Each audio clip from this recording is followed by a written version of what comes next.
गफलत में बंदे, नर जाग रे जाग जाग। शब्द सैन सतगुरु की पहचानी, पाया अटल सुहाग रे। शब्द सैन सतगुरु की पहचानी, पाया अटल सुहाग रे। नित्यानंद महबूब गुमानी, परगट पूर्ण भाग रे। परगट पूर्ण भाग रे। और बात तेरे काम ना, संतों शरण लाग रे। के सोए गफलत में बंदे, जाग जाग नर जाग। सत साहेब कर जोरों विनती करूं, धरूं चरण पे शीश।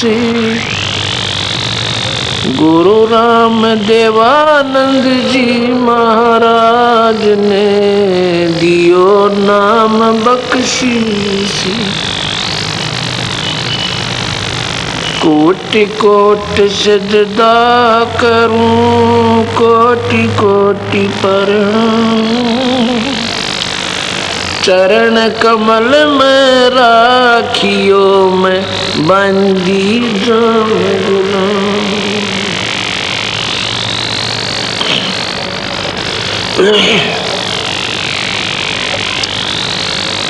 मानुष जन्म दुर्लभ है, मिले न बारंबार।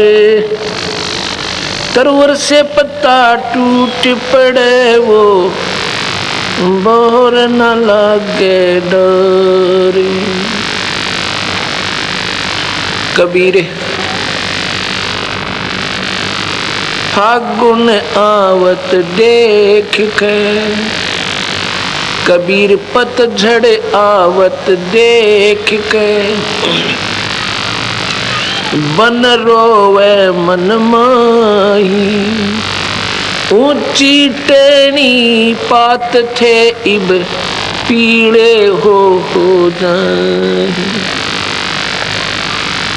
तरवर कबीर तरवर कहता पात से, सुनो पात एक बात। यहाँ की यह रीति है, एक आवत एक जाति। सतगुरु बंदी छोड़ भगवान कबीर साहिब। एक उदाहरण के द्वारा हम अज्ञानी जीवों को समझाना चाहते हैं। नादानों, आप काल लोक में रह रहे हो, प्रतिदिन ना जाने कितनी घटनाएं अखबार में पढ़ते हैं, पेपर में पढ़ते हैं, न्यूज़पेपर में। और कोई ना कोई रिश्तेदारी में, अड़ोस पड़ोस में कहीं ना कहीं ऐसी घटनाएं हम तकरीबन सुन लेते हैं। और फिर भी हमें डर नहीं बनता कि हम बाकी जो बचे हुए हैं वो निश्चिंत रहते हैं। जैसे कोई व्यक्ति जरूरी कामवश और नाइट सर्विस में जाता है, रात्रि के समय। नाइट सर्विस में वही व्यक्ति जाता है जिसने बहुत ज़रूरी कार्य हो, और फिर वापस आके अपना और भी काम संभालना हो। ऐसी घटनाएं आपने सुनी होंगी कि बस एक्सीडेंट हो जाती है और वो व्यक्ति मर जाता है। अब यहाँ बाकी जो बचे हुए वो कभी भय नहीं मानते इस बात का। उस बेचारे ने क्या सोच रखा था कि मैं वापस नहीं आऊँगा। वो चला जब ना जाने कितनी हिसाब किताब लगा करके चला होगा, जैसे हम प्रतिदिन जाते हैं। जैसा कि आपने, क्योंकि जो ताज़ी घटनाएं होती हैं वो कुछ दिन याद रह जाती हैं। गुजरात में अनर्थ हुआ, सुना होगा। वहाँ पर कई हजार व्यक्ति और सारे ही 3-4 मिनट के अंदर उन्हीं मकानों के नीचे दब के अपने प्राणांत कर दिए। शरीरांत होगा, उनका देहांत हो गया, जिनको बनाने में 3 पीढ़ी लगी हो मनमाने। तो ये हमने यहाँ के खेल को समझ नहीं पाए हम। इसके बारे में कबीर भगवान कहते हैं कि तुम काल लोक में रह रहे हो और यहाँ ना जाने ये कब के बिजली गिर दे और के घटना घट जा। पीछे उड़ीसा में शाम के समय अपने प्रेम से सपरिवार सोए थे और सुबह लाश तिरती मिली। वहाँ पर 100 तिर रहे थे। समुद्र ने उछाल लिया, साइक्लोन बना और तबाह कर दिया। इसके बारे में बंदी छोड़ कहते हैं, कबीर झूठे सुख को सुख कहे, मान रहा मन मोदे, ये सकल चबीना काल का, कुछ मुख में कुछ गोदे। ये सब काल आहार है, कुछ तो मुख में कुछ तो खा रहा है और बाकियों को खिला रहा है गोदी में। ये तेरा बेटा या तेरी बेटी, ये तेरी संतान, ये तेरी कोठी, ये कार, ये फैक्ट्री। और 1 सेकंड के बाद क्या देखता है? शमशान घाट के ऊपर। यहाँ सतगुरु महाराज कहते हैं झूठे सुख को सुख कहे, ये मान रहा मन मोद, ये सकल चबीना काल का। होए होए और कुछ मुख में कुछ गोद।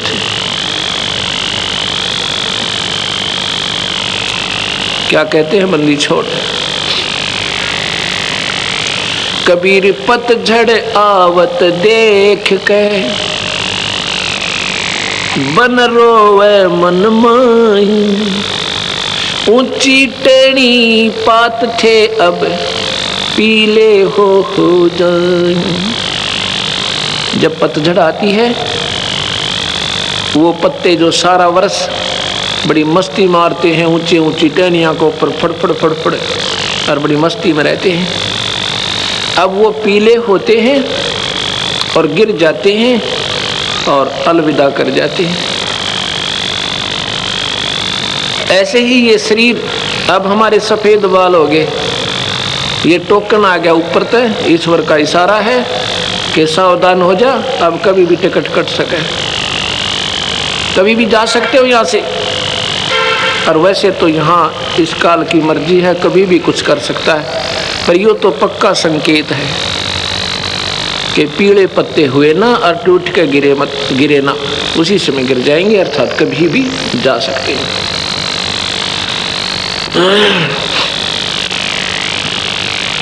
फिर कहते हैं तरवर कहता पात से, वृक्ष कहता है उस पत्ते पे कि चिंता ना करे भाई,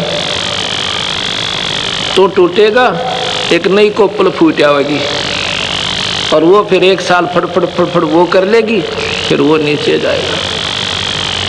तरवर कहता पात से, सुनो पात एक बात, यहाँ की यह रीति है, एक आवे एक जात।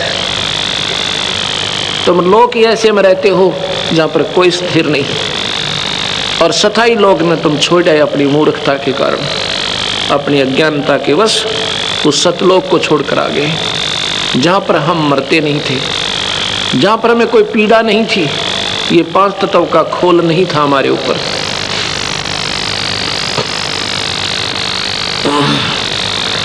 फिर क्या कहते हैं बंदी छोड़, बेटा जाया खुशी हुई, पुत्र हुआ बड़ा आनंद मनाया, खूब बजाए थाल, आवन जावन लग रहा, जो कीड़ी का नाल। पुत्र हुआ, खुशी मनाई, राजाओं के बाजे बजे, बैंड बजे, भेरी और शहनाई बजी, गरीब आदमी ने उसकी रीस करी, थाली बजाई, मेरा बेटा हो गया। सतगुरु महाराज कहते हैं कहाँ प्रसन्न हुए नादान, यो तो आवन जावन लगा हुआ जो कीड़ी का नाल। आपने चींटी देखी होंगी, वो लाखों की संख्या में इधर भाग रही हैं, लाखों की संख्या में इधर भाग रही होती हैं, वो कीड़ नाल दिखाई देता है ना, आपने कभी देखा हो, उनको 1 मिनट की फुर्सत नहीं होती। तो ऐसे ही 1 लाख प्राणी यहाँ से रोज जाते हैं और 1.25 लाख नीचे नारे मनुष्य शरीरधारी, और तो गिनती नहीं कीड़े मकोड़े कितने मरा। ये मनुष्य 1 लाख ज़्यादा भी हो जाए कोई, बाकी सतगुरु ने ऐसा ही लिखा है। तो यहाँ कहते आवन जावन लाग राज्यों कीड़ी का नाल।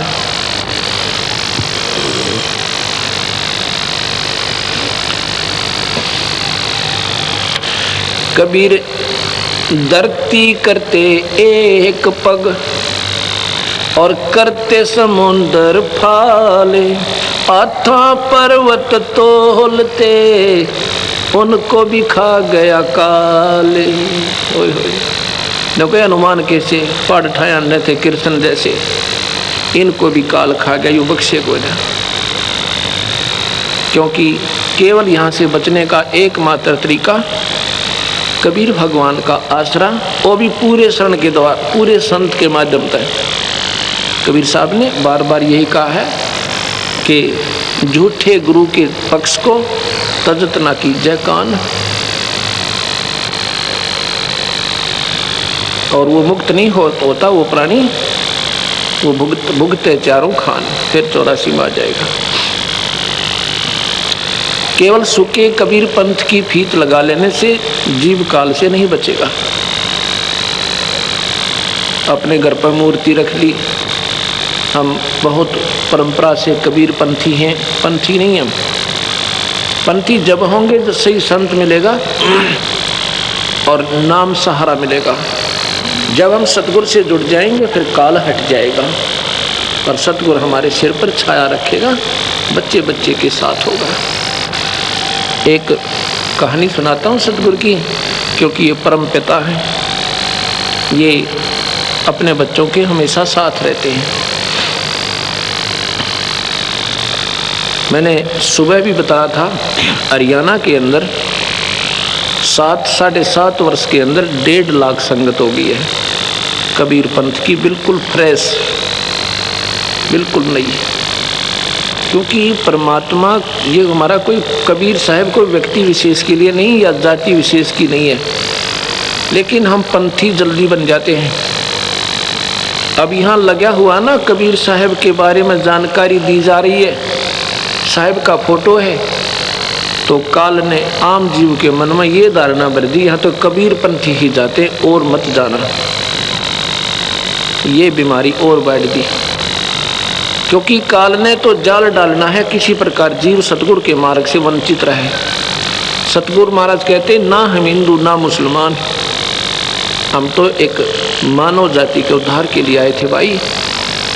और यहाँ कुछ दिनों के हम हिंदू हैं, कुछ दिनों के मुसलमान, फिर मर के मनमान के गधे बनाएंगे। कहे कि हम यहाँ सूखी फीत लगा रखी है।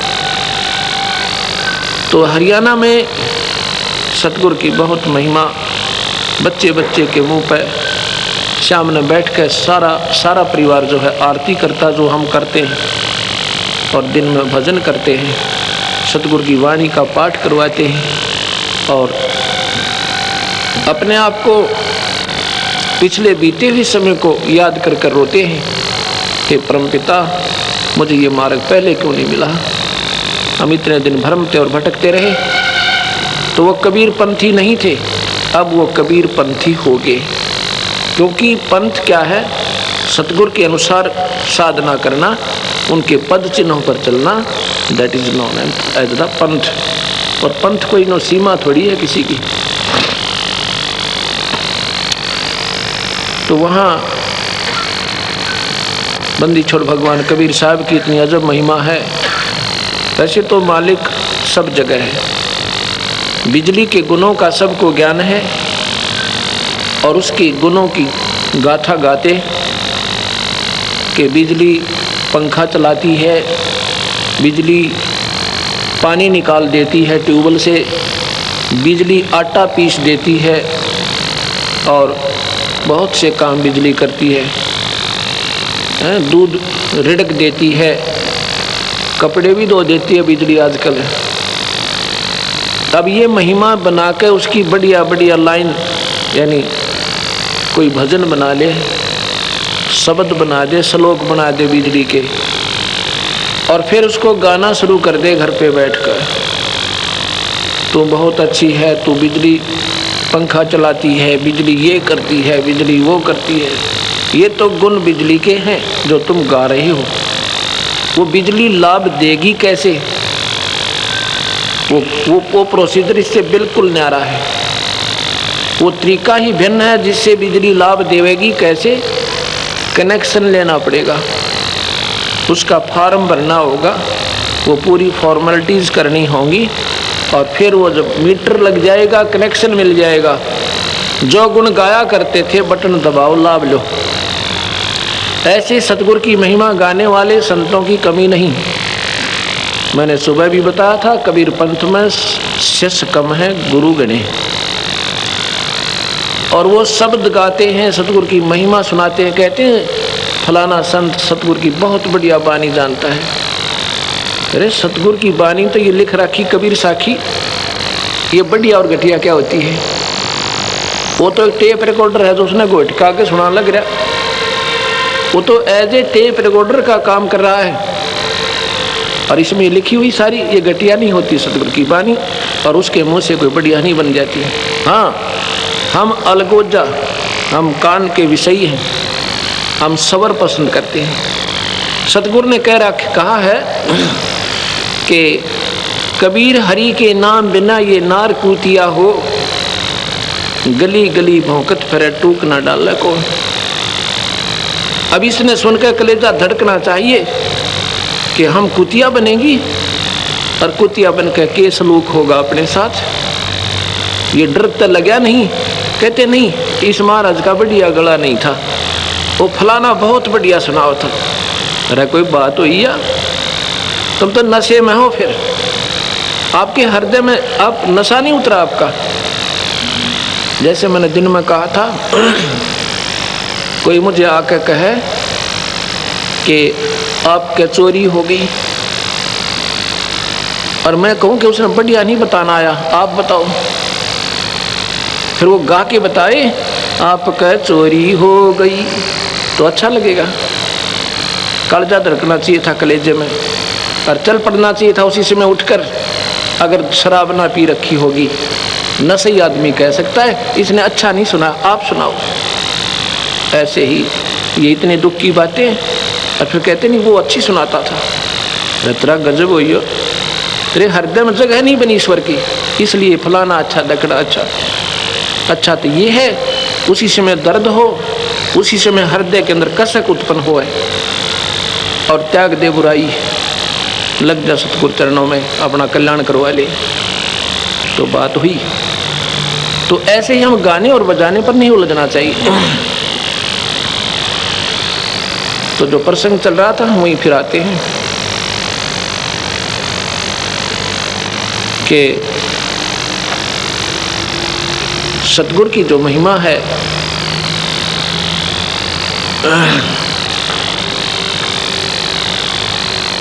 अब कनेक्शन ले ले और अपना फिर काम करे, उसका आप पे आप लाभ देगा दाता।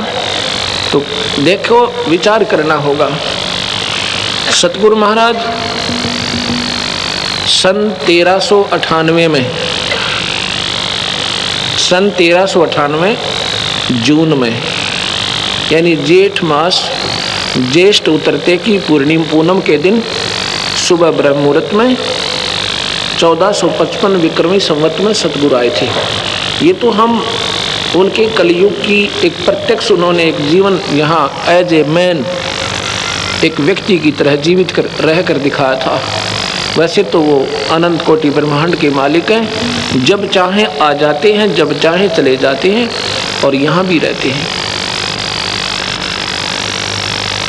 तो सतगुरु के बारे में जो हम जानकारी आपको देना चाहते हैं, उस समय उनके 64 लाख शिष्य हो गए थे, 64 लाख। और दूसरे किसी को नाम देने का भी आदेश सतगुरु ने नहीं दिया था।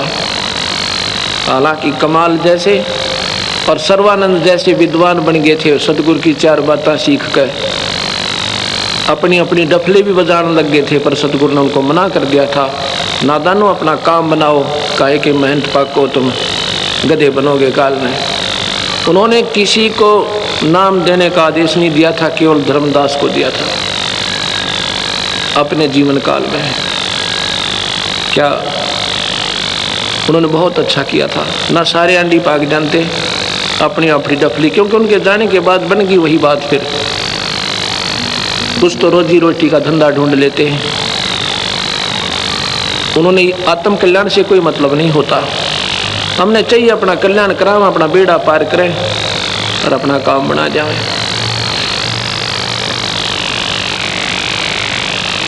क्योंकि भले ही हमें जानकारी भी हो जाए सतगुरु के बारे में और हमें ये भी ज्ञान हो जाए ये पूर्ण परमात्मा है और हम बताने भी लग जाएं दुनिया को, पर हम उसका लाभ नहीं दे सकते। हम केवल प्रचार कर सकते हैं, लेकिन केवल प्रचार से भी सतगुरु की बात बने कोई ना। ज्ञान हो गया कि पूर्ण परमात्मा है, उसको पाने की विधि आपके पास है, नहीं तो आप यूजलेस, व्यर्थ। ये तो संत जिनके पास शब्द शक्ति होती है और उनको आदेश होता नाम देने का, वो अगर आपको उपदेश देते हैं उनका उपदेश फलेगा, अन्यथा नहीं फलेगा। क्योंकि सतगुरु फिर शब्द शक्ति से अपने अंशों से जुड़ता है। बातें बताने वाले बहुत अच्छे मिल जाएंगे, वक्ता भी बहुत अच्छे होंगे आपके, एक से एक बढ़िया बोलने वाले भी मिल जाएंगे आपको, पर वो रोग नहीं काट सकते आपका, वो आपको कुछ नहीं दे सकते। कैसे? मुख्यमंत्री के आने से पहले मुख्यमंत्री का कहीं पर प्रोग्राम हो, उनके आने से पहले वक्ता धरती और आसमान मिला देते हैं। इतने बढ़िया लेक्चर देते हैं, इतनी बढ़िया स्पीच देते हैं, लेकिन उनका पल्ला कुछ नहीं। वो तो मुख्यमंत्री आएगा और जनता अपनी अर्ज करेगी, एक शब्द कहेगा, अच्छा भाई सड़क बना दो। कहते हैं कि स्कूल नहीं है, कन्या स्कूल बना दो, उसके शब्द बन सकती है। और वह सूखे ढोल पीटे थे पहले, उनके पास कुछ नहीं था। ऐसी बातों के बताने वाले, शब्दों के गाने वाले, कबीर साखी को बड़े ढंग से बताने वाले संतों की कमी नहीं है, पर शब्द शक्ति के बिना वो जीव को कुछ नहीं दे सकते। स्वयं भी धोखे में, इसी करके कबीर पंथ फेल होने जा रहा है। ये 3 लोक के भगवानों का डंका पीट रखा और वाह वाह हो रही, इस परम पिता का, परम शक्ति का, और किसी को ज्ञान भी कोई ना। कोई तो कहता है ये तो संत थे, कोई कहता है तो भक्त थे, कोई कहता है ये तो एक मामूली से जीव थे। क्योंकि लाल की परख जौहरी करता है, आम व्यक्ति नहीं कर सकता। 10 के नोट में बच्चा बता देगा, क्योंकि उसके आम व्यवहार में है कि बहुत बढ़िया अच्छी चीज़ है, ये काम आने वाली वस्तु है। और लाल को आम व्यक्ति नहीं बता सकता। कोई कहे ये 9 करोड़ रुपए की कीमत रखता है, यकीन नहीं हो सकता, क्योंकि वो उनके व्यवहार में नहीं है।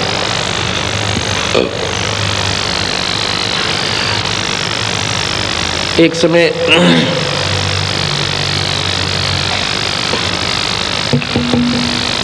हरियाणा का मैं जिक्र कर रहा था अपने कबीर भगवान की महिमा का। सतगुरु महाराज किसी व्यक्ति विशेष के नहीं है।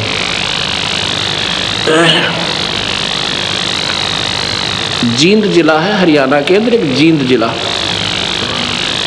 उसमें एक श्यामा दीक्षित नाम के राजस्थान के रहने वाले एक बहन है, उनके पति का नाम नवरत्न दीक्षित है। वो राजस्थान के अजमेर साइड के ही रहने वाले, शायद पता नहीं गंगानगर साइड के। और वो दिल्ली के अंदर उन्होंने अर्बन स्टेट में कोठी बना रखी है। वो बहन श्यामा दीक्षित, उसने कहीं दूसरे संत से नाम भी ले रखा था। और एक हमारी शिष्या भगतमती शशि, वो सामने टी स्टॉल पर बैठी है, माई बहन जो टी स्टॉल ये बुक स्टॉल पर, जहाँ पर ये फोटो सतगुरु के स्वरूप बेचे जा रहे हैं, साथ में वो पुस्तकें देते हैं, कैसेट वगैरह, वो वहाँ सेवा कर रही है फ्री ऑफ, मतलब सेवा माई हुई है। और ये हेड मिस्ट्रेस है हाई स्कूल की। कोई ने सोचा वो बावड़ी सी बैठी होगी, हेड मिस्ट्रेस एट प्रेजेंट है, छुट्टी लेकर आ जाती है सेवा में। और क्योंकि ये कहती है जी मैंने आपके मिलने से पूर्व मैंने कोई संत नहीं छोड़ा, मैंने कोई पंथ नहीं छोड़ा, जहाँ जहाँ मैं गई 20 साल से कंटिन्यूस ट्राई में थी, पर मुझे स्थान अब मिला, ये कहकर रोने लग जाती है। ये और वो श्यामा दीक्षित एक ही गुरु की शिष्या थी पहले।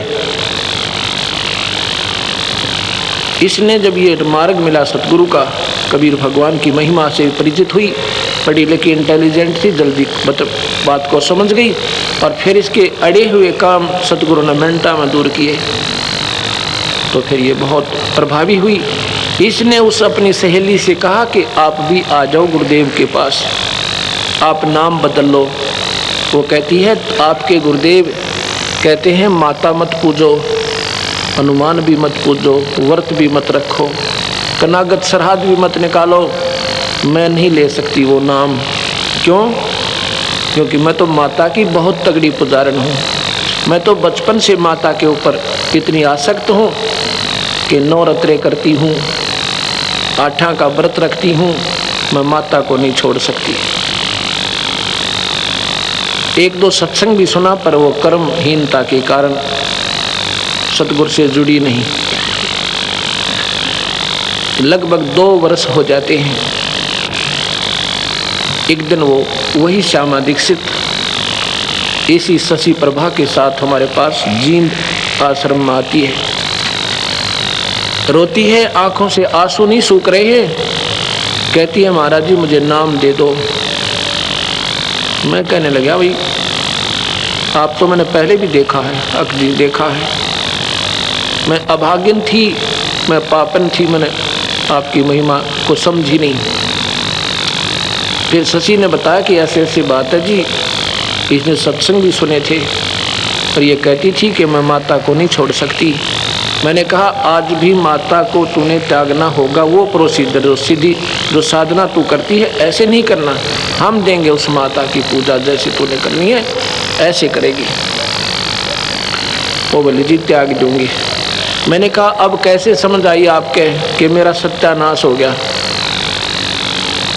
सत्यानाश कैसे होता है? जिसको घर पे कनक भी ना हो खाने के लिए, पड़ोसियों ने 2 बोरी गेहूं की डाली जब उनका आटे का काम चला पेट का, और उसकी कितनी संपत्ति थी। जींद मेन बाजार के अंदर एक गारमेंट्स की दुकान थी अपनी, जिसकी अपनी कीमत लगभग 10 लाख रुपए की, और 1 लाख रुपए का उसमें सामान भी होगा। गारमेंट्स का बहुत ज़्यादा मेन कीमती सामान होता है। एक 10 लाख रुपए का कारखाना लगा रखा था हैचरी का, 3 गाड़ियाँ थी। कहती आज हमारे पास साइकिल भी नहीं है और आटा भी दूसरों से खा रहे हैं। उसने कहानी बताई कि शशि ने मुझे बहुत कहा था तू आजा गुरुदेव की शरण में, पर मेरी बुद्धि भ्रष्ट हो रही थी। बचपन से ही संस्कार पड़े हुए थे, राम और कृष्ण की भक्ति और माता की पूजा, और गुरु जी भी बनाई रखे थे। और दूसरा मेरे ऊपर क्या असर हुआ कि एक दिन मैं अपनी कोठी से निकलकर शाम के 5 बजे, गर्मियों के दिन थे, ऐसे टहलने चल पड़ी। देखती हूँ एक बढ़िया सी कोठी में और माता जी का जागरण हो रहा है।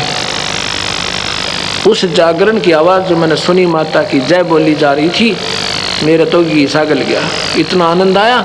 और पहुँच गई कोठी में, पहली बार गई थी वहाँ। प्रतिदिन ही 5 बजे से 6 बजे तक सत्संग होता था, जागरण होता था माता का।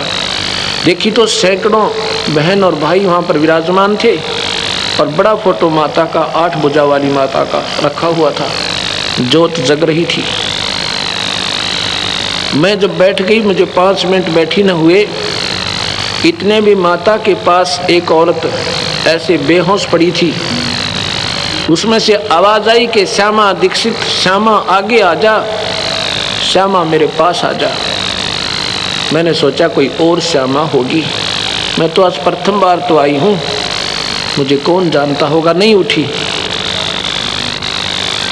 3-4 आवाज लगाई, एक व्यक्ति खड़ा हुआ, कोई श्यामा है बहन आगे आ जा, माता बुला रही है। तो मैं खड़ी हुई और श्यामा कोई थी नहीं, मैं वहाँ पहुँच गई। तो औरत बोलती है, उसमें माता बोल रही है, कहती तू मेरी 1 नंबर की भक्तनी है और 14 महीने मेरी अखंड जोत लगा दे, बुझने मत देना दिन रात, तेरी मौज मचा दूंगी। कहने लगी मैं तो और सोने पर सुहागा हो गया, बहुत खुश हुई। हे भगवान, इतने व्यक्तियों में माता ने मुझे ही चुना। घर में ब्योंत बढ़िया था, अगले दिन नहा धोकर अखंड जोत शुरू कर दी। 14 महीने में मेरा सत्यानाश हो गया, सर्वनाश। कोठी बिकी, वो दुकान बिकी, वो कारखाना बिक गया। 3 कार थी मारुति, तीनों वह बिकी। और एक बच्चे की सजा हो, यानी उसको किसी झूठे सच्चे केस में कैद हो गए। वो मतलब उसकी जमानत भी नहीं हो पा रही थी। फिर मैंने कहा कि अब तू कैसे आ गई? कहती है माता दिखाई दी मुझे स्वप्न में, नहीं तो अब भी नहीं आती। क्या हुआ?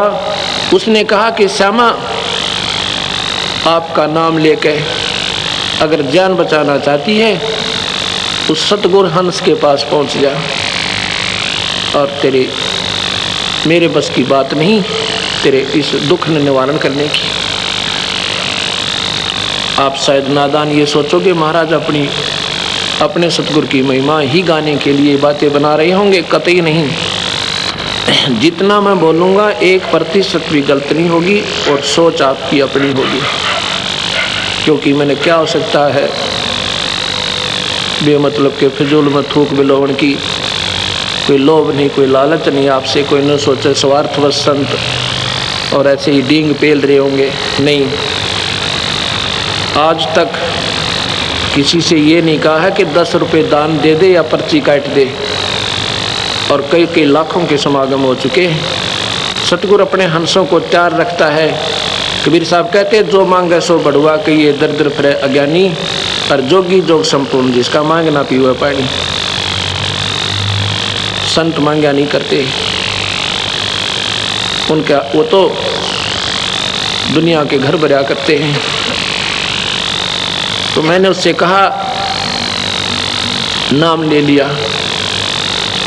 कहती है उस दिन मैं रोटी नहीं खाई थी, सारा दिन अन्न नहीं था हमारे घर पर, जिस दिन नाम लिया। आश्रम में खाना खिलाया, ये सभी को कहा जाता है भंडारा सतगुरु का भोजन पाओ। फिर एक भक्त है हमारा, उनके वहाँ हम चाय पीने गए, वो साथ गई। सारा दिन हमारे साथ रही, रो रही थी। 3 दिन इंतजार किया था उसने मेरा, मैं नहीं जा पाया था किसी कारणवश।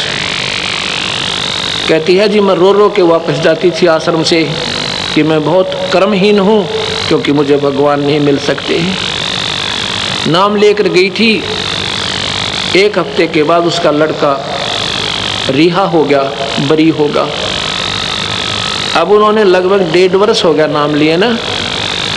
3 लड़के और एक उसका पति और वो स्वयं, उन चारों को नौकरी मिल गई सतगुरु की कृपा से, और उनकी वो मौज होगी। अब वो रोती है और दुनिया को कहती है ये तो सतगुरु फ्री में देता है, ये लाभ तो आपको फ्री ऑफ कॉस्ट। जो असली मूल दुख आपका जन्म और मरण का, वो सतगुरु काटेंगे। जग सारा रोगिया रे, जिन सतगुरु वैद न जाना। जग सारा रोगिया, जग सारा रोगिया रे, जिन सतगुरु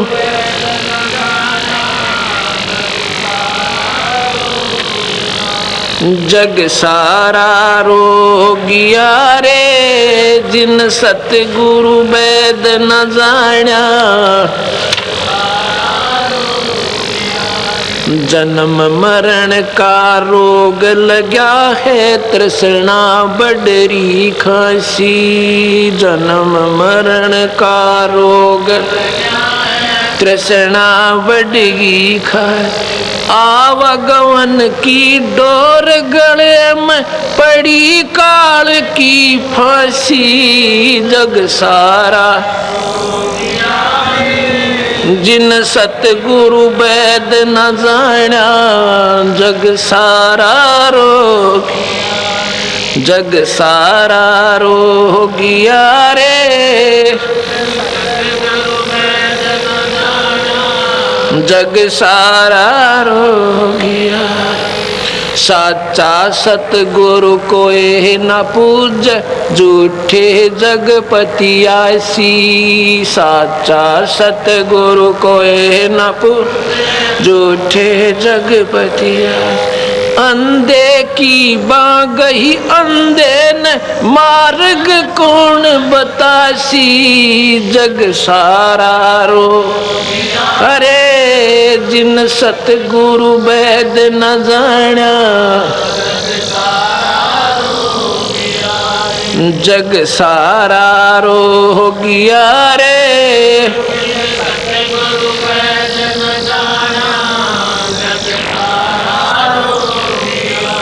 देखा देखी गुरु से होगे, किया न तत्व विचारा। देखा देखी गुरु से होगे, किया न तत्व। गुरु शिष्य दोनों के सिर पे काल ठोके पंजारा। जग सारा अरे, जिन सतगुरु वेद न जाण्या। जग सारा रोगिया रे,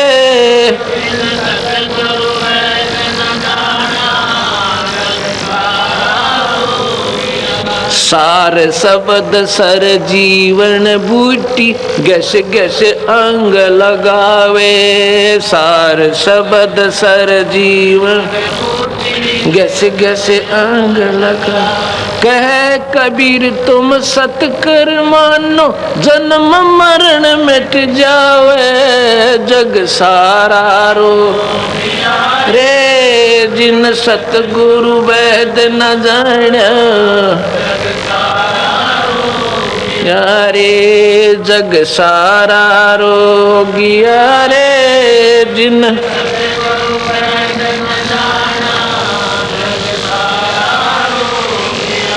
सार शब्द सर जीवन बूटी, गैस गैस अंग लगावे। सार शब्द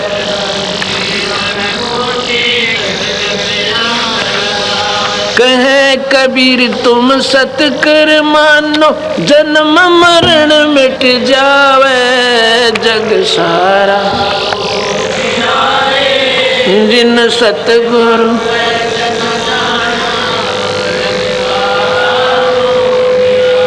सत साहिब। अब जो मैंने आपको बताया कि वो परिवार अगर उससे कोई मिला है, जिसके पास भी जाता है जाती है वो पूरा परिवार, सारे परिवार ने नाम ले लिया।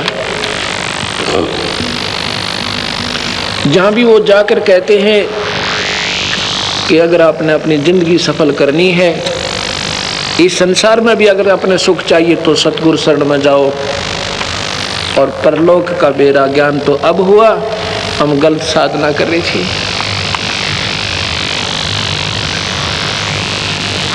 अब एक और बताता हूँ। सतगुरु महाराज किसी एक व्यक्ति विशेष के नहीं हैं, वो पूर्ण परमात्मा हैं, उनके सब बच्चे हैं।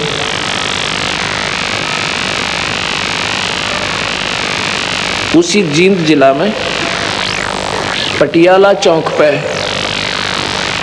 एक रमेश नाम का, रमेश जैन अब मैं क्या कहना चाहता हूँ, क्योंकि कबीर साहब ने जो बातें कही थी कि तुम सबकी साधनाएं गलत हैं, क्योंकि ना तो तुम अकॉर्डिंग टू द शास्त्र कर रहे। गीता में लिख रखा है भाई कि देवी देवता मत पूजो, और ना पितर पूजो ना देवता पूजो, ये तुम्हें कुछ नहीं दे सकते, नरक दे सकते। परमात्मा का भजन करो। लेकिन हमारे समाज में ये गीता के प्रचारक कहलाने वालों ने भी ये बात समाज को ना बताई। अगर ये बताई होती तो कौन श्राद्ध निकाला है और कौन पितृ पूजे, क्योंकि लिखा है गीता के 9वें अध्याय के 25वें श्लोक में, भूत पूजने वाले भूत बनेंगे। अब सभी भूत पूज रहे हैं। वो हमारे पूर्वज भूत पूजते थे, वह भूत बन गए, अब उनको हम पूज रहे हैं, हम भी भूत बन जाते थे। कबीर साहब की शरण में आते थे। और देवी देवता पूजने वाले देवी देवताओं के वहाँ नौकर लगेंगे स्वर्ग में, उनके बच्चे खिला करेंगे, उनके पैरे पपड़े रहा करेंगे हैं, और उसके बाद गधे बन जाएंगे देवता भी और उनके वह सेवक भी। इसलिए भगवान भजो भाई, पर किसी के समझ में ना आई। लिखा है गीता जी में कि शास्त्र के विरुद्ध साधना करने वाले प्राणी कभी ना तो इस लोक में सुखी हो सकते ना परलोक में। और हमारे समाज में सारी शास्त्रों के विरुद्ध साधना दे रखी है। अगर निरंजनता का लाभ भी अगर ढंग से चाहिए तो भी अकॉर्डिंग टू द शास्त्र, और गुरु बनावे पूर्ण संत ने। तो देखा देखी गुरु शिष्य बने, काम नहीं चला भाई, नाराज ना होइयो, क्योंकि सच्चाई कड़वी होया करे, अवश्य होती है, पर कड़वी होती है ना। गोरखनाथ जी भी अंडी पाक रहे थे, न सोचते थे तेरे जैसा आज के दिन में कोई महात्मा नहीं है जो मुर्दे ताई जिंदा कर दे, सोने का पहाड़ बना दिया। फिर भक्ति में कमी भी कुकुर सोचे, पर जब पूर्ण परमात्मा का ज्ञान हुआ, दोनों कान पकड़ लिए, हम तो कुछ भी नहीं थे मालिक आपके सामने। तो ऐसे जो महापुरुष होते हैं वो अपना जीवन बदल लेते हैं, या मान बढ़ाई तो काम चल रहा है कोई नहीं।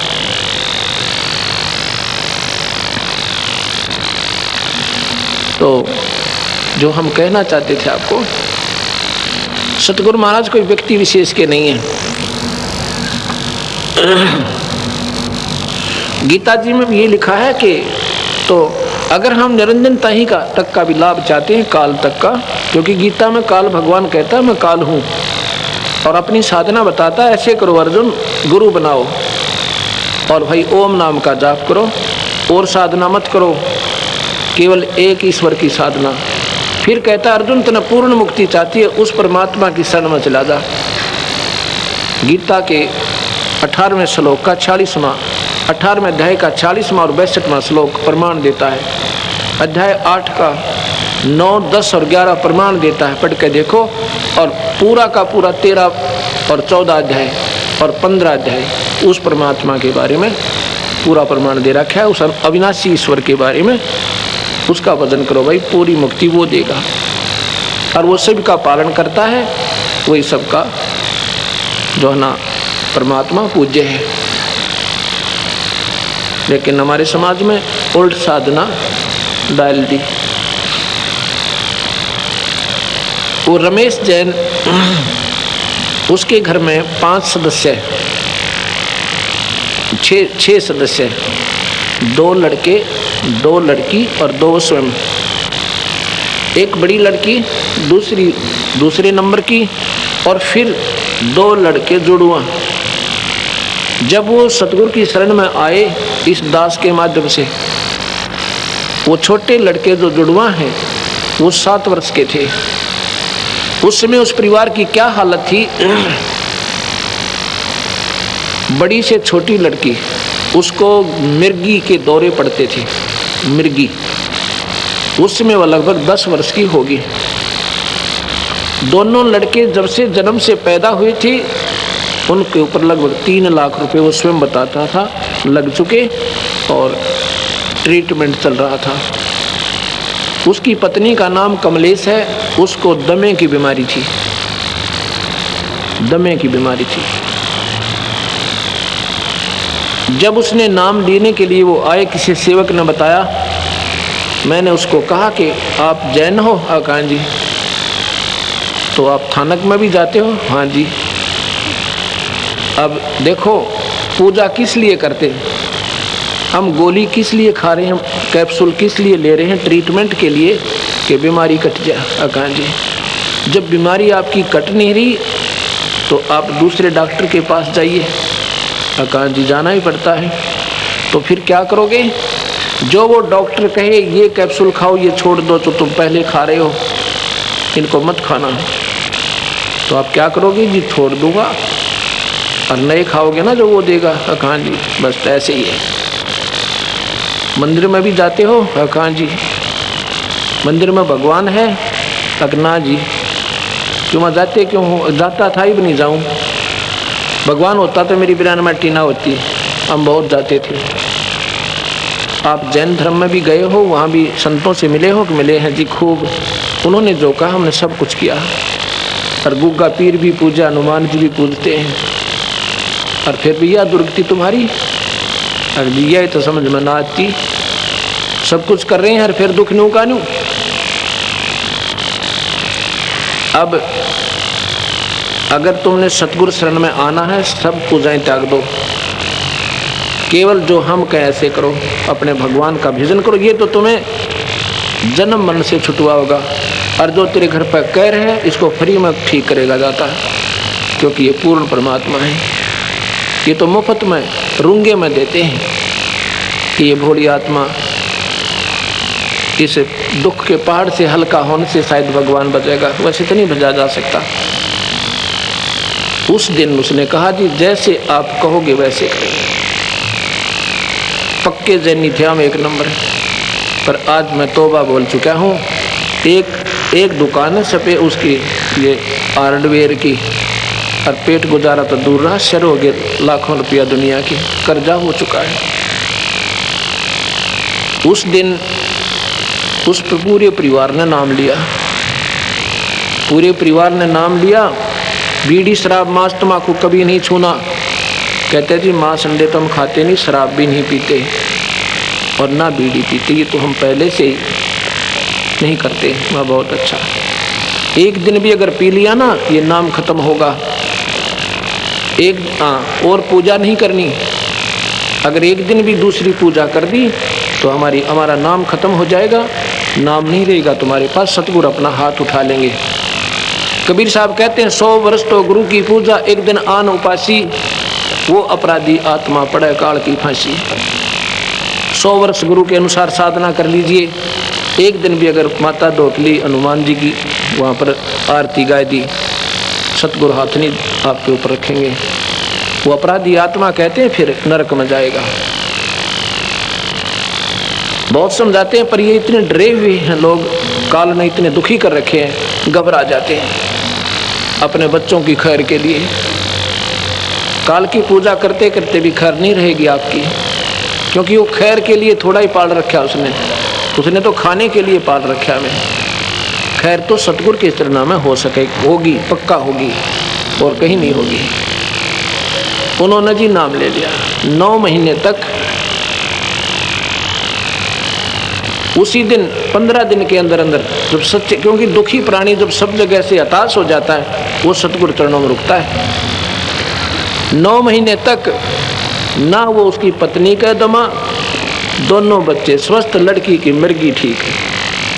अब आप न सोचोगे ऐसा, क्योंकि जो परमात्मा की महिमा से परिचित नहीं है वो लोग, वह सूखे, वह अपनी फिजूल की व्यर्थ जो है अपना जीवन गंवा रहे हैं। जो ये कहते हैं ऐसा नहीं हो सकता, वैसा नहीं हो सकता, हमने ये प्रदर्शनी लगा रखी है।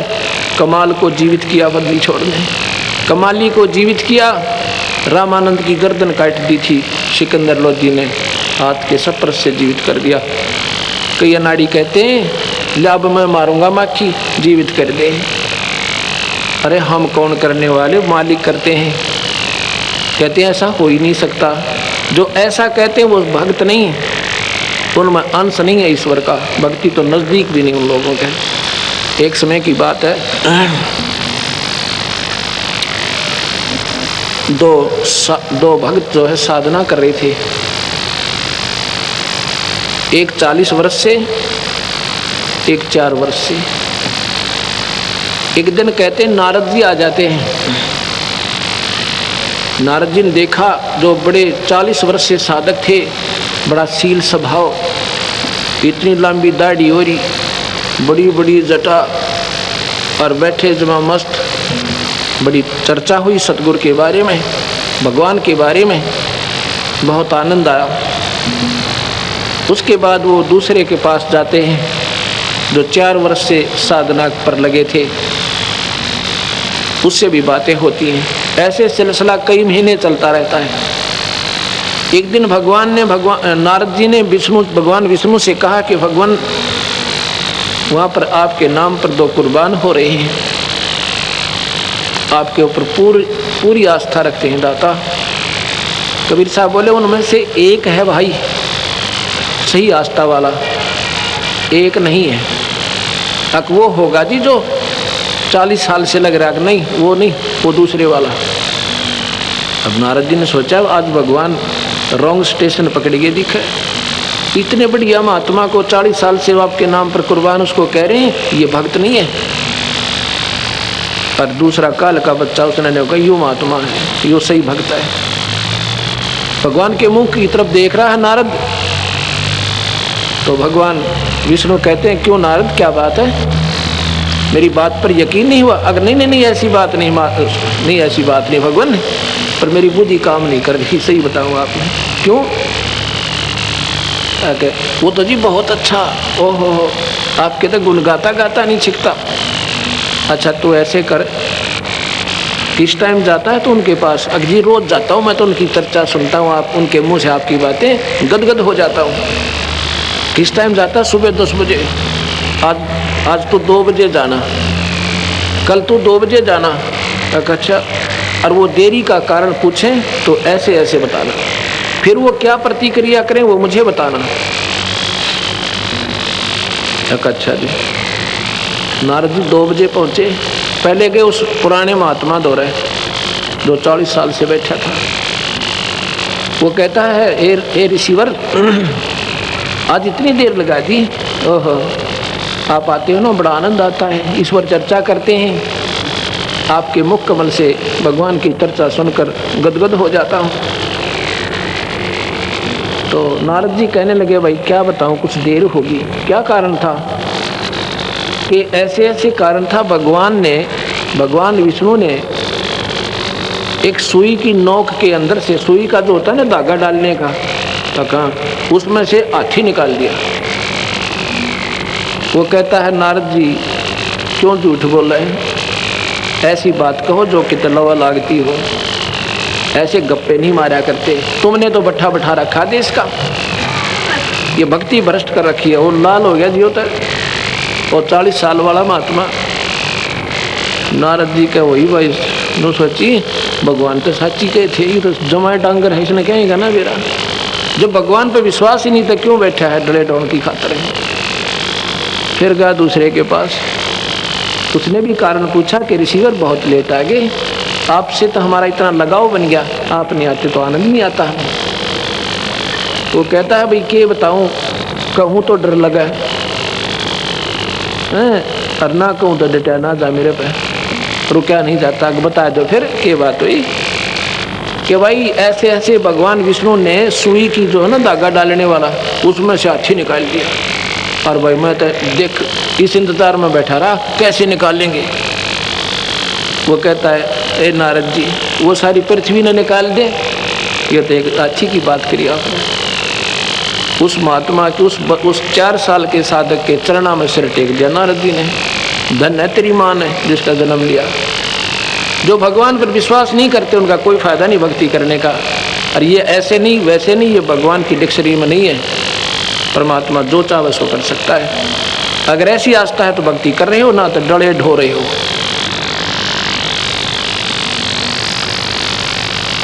तो जो प्रसंग आता वहीं आता हूँ मैं।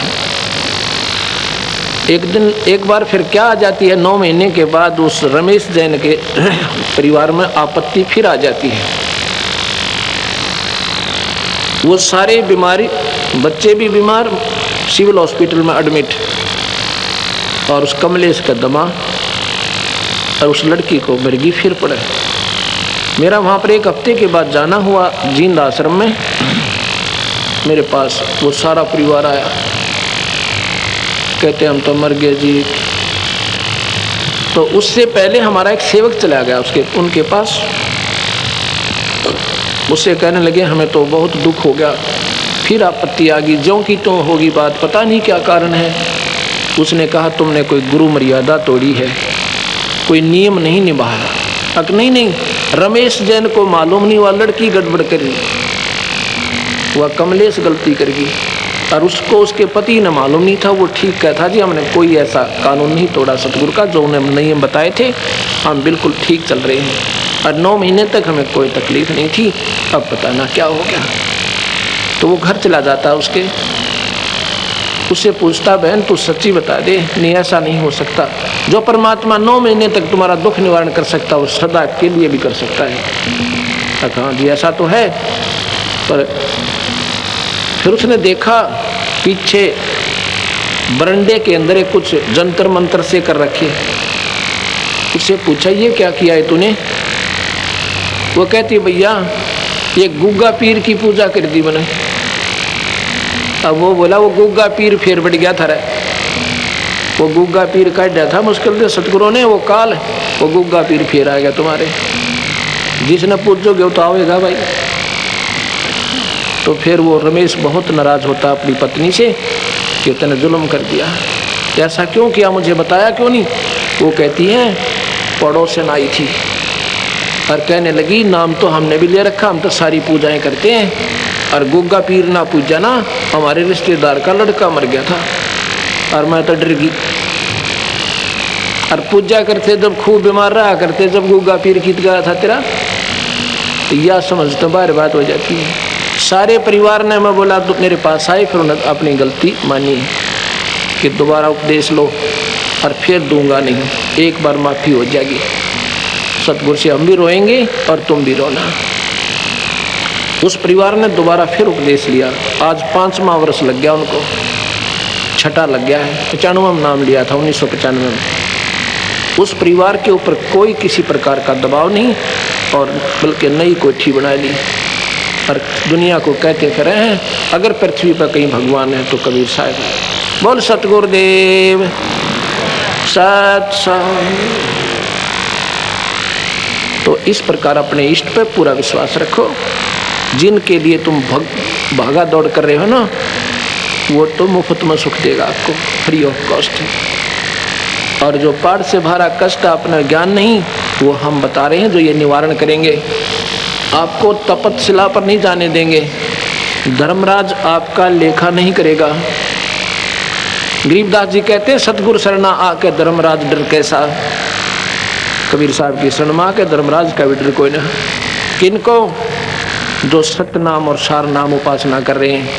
बाकी बात बनानी है, बेशक कबीरपंथी बने रहो, ठागा ठोकेगा नरक में, चाहे संत हो और चाहे भाई भगत हो, क्योंकि नाम से जीव का छुटकारा होना है, नहीं तो बात नहीं बनेगी। इस प्रकार अपने परमात्मा पर पूरा विश्वास रखें। अब हम आपको सतगुरु की आगे महिमा बताते हैं, क्योंकि सतगुरु की महिमा तो अब शुरू करूंगा। अभी तक तो भूमिका बना रहा था और दिन रह गया एक महीना अगर कंटिन्यूस कबीर साहब की महिमा गाऊं, और 6-6 घंटे हो जाते हैं रोजाना, और फिर भी पूरी नहीं हो सकती, क्योंकि हम इस परमात्मा की महिमा से अवगत नहीं थे। ये कोई लंबी चौड़ी कथाएं को हजारों वर्ष पुरानी कहानी नहीं है, आज की प्रत्यक्ष बताऊंगा। और ये 550 वर्ष पुरानी बातें सतगुरु की, जो आज भी पीढ़ी दर पीढ़ी मिल सकती हैं। वहाँ पर वो प्रमाण, वो अवशेष बकाया है। आपने सुना होगा, एक समय की बात है,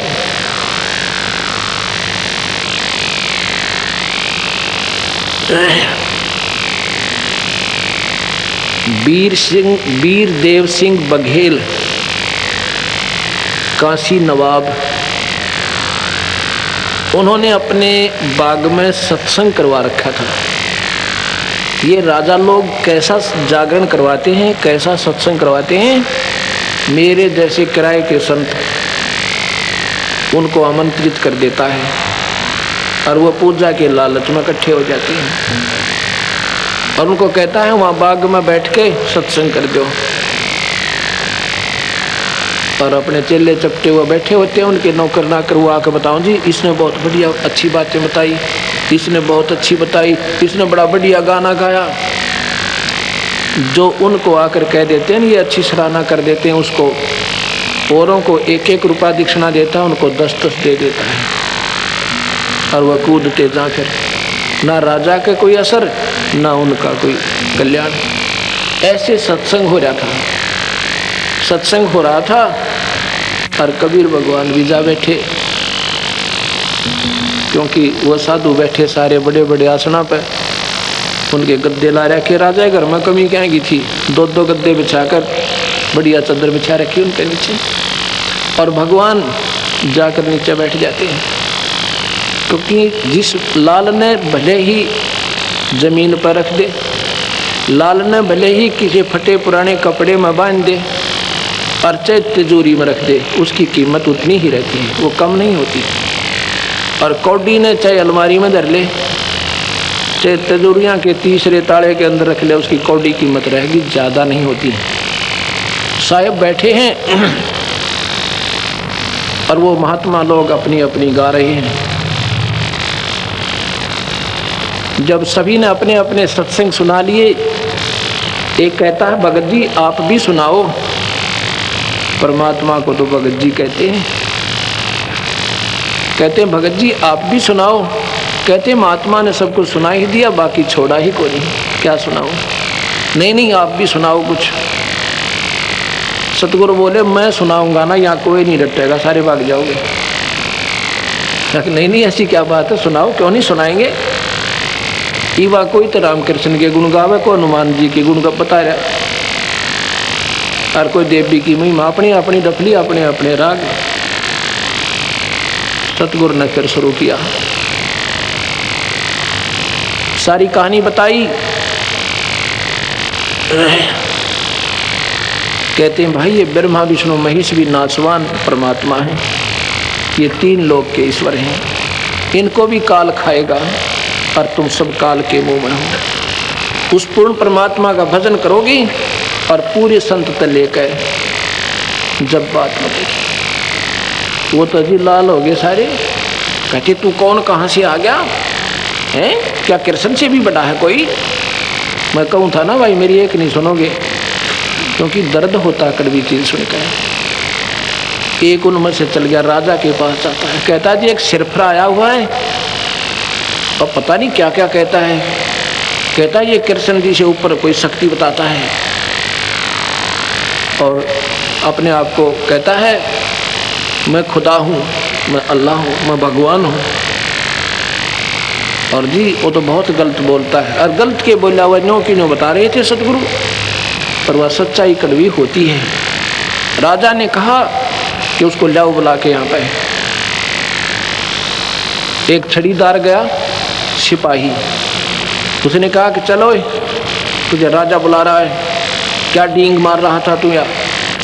सतगुरु कहते हैं भाई राजा को अगर गरज है ना यहीं आ जाएगा, आपा नहीं जाते। उन्हें जाकर दी नमक मिर्च लगा के कहा कि क्या जानूं तेरे जैसे राजा 300 फिरते हैं, वो तो बहुत अहंकारी है, वो तो आपको भी कुछ नहीं मानता। राजा वीर सिंह देव बघेल उसके 16 दिन आते हैं, उसके भाग जगाने गए थे मालिक वहाँ पे। उनको तो लगना नहीं था कि वो तो सारे अंडी पाक रहे थे महात्मा थे, उन्होंने तो मानना नहीं था, पर वो जरूर सुलझ गया। वो वीर सिंह गया वहाँ पे। वीर सिंह जब नजदीक आया ऐसे क्रोधित होकर, सतगुरु का आसन 1.25 हाथ ऊपर था जमीन से, उसी को दिखाई दे रहे थे ऐसे जमीन से ऊपर, और तो नीचे बैठे, वो जमीन से इतना ऊंचे सथाई मालिक। अब वीर सिंह का तो पानी पड़ गया, चरणों में दंडोत प्रणाम किया। बख्श दो मालिक, बख्श दो, हमारी इतनी औकात, सब एक सीधी में लंबे हो जा। तो और देखें ये तो कति गर्म होकर चले थी वहां से, क्या हो गया राजा को। तो सतगुरु ने आसन पर स्थित हो जाते हैं नीचे जमीन पर, कहते हैं मालिक क्या बात थी, मुझे भी सुना दो, आया था बकवाद करने। फिर कहता मुझे भी बता दो, कोई ऐसी शक्ति है। सतगुरु कहते हैं मैं को पागल थोड़ा ही हूँ, जो मैं वैसे ही थोड़ा ही कह रहा था राजा। उन्होंने ये सारी सृष्टि रचना सुनाई। राजा ने प्यार तो सुनी, क्यों भगवान बैठे दिखे उसने सामने। पूरी सुनकर कहता भगवान एक समस्या और आई, क्या कि मैंने गुरु बना रखा है। कहाँ है, कौन है तेरा गुरुदेव? कि मेरे गुरुदेव जी फलाना राम तपस्वी काशी हैं वो, आप उनसे पूछो जाके कि जो मैंने बातें बताई हैं क्या ये गलत है। सतगुरु को तो जानी जान थे, मालूम था। कहने जी उनसे अभी नहीं पूछ सकते। क्यों? वो तो गुफा में बैठे हैं। गुफा में बैठे हैं, क्या मौन धारण कर रखा है जी उन्होंने, बोलेंगे नहीं? अब नहीं। कितने दिन? 3 वर्ष तक। 3 वर्ष में चेला मरा 3 बजे, और गुरु जी बोल रहा कोई ना। एक बात बता भाई वीर सिंह जी, जैसे तेरे गुरुजी साधना कर रहे हैं, क्या तू कर सकता है ऐसे गुफा में बैठ के बाल बच्चे छोड़ के और मौन रह कर तपस्या, यानी बिल्कुल खाना पीना भी त्याग दे? कहते जी वो तो उपवास भी रखते हैं, केवल फलवाहार कर रहे हैं। आप कर सकते हो वहाँ जाकर ऐसी तपस्या? ना जी हम पे कहाँ छूटे, परिवार ये घर बार राजकाज। तो तेरे गुरुदेव पार होएंगे मौन रख के, फलो आहार करके।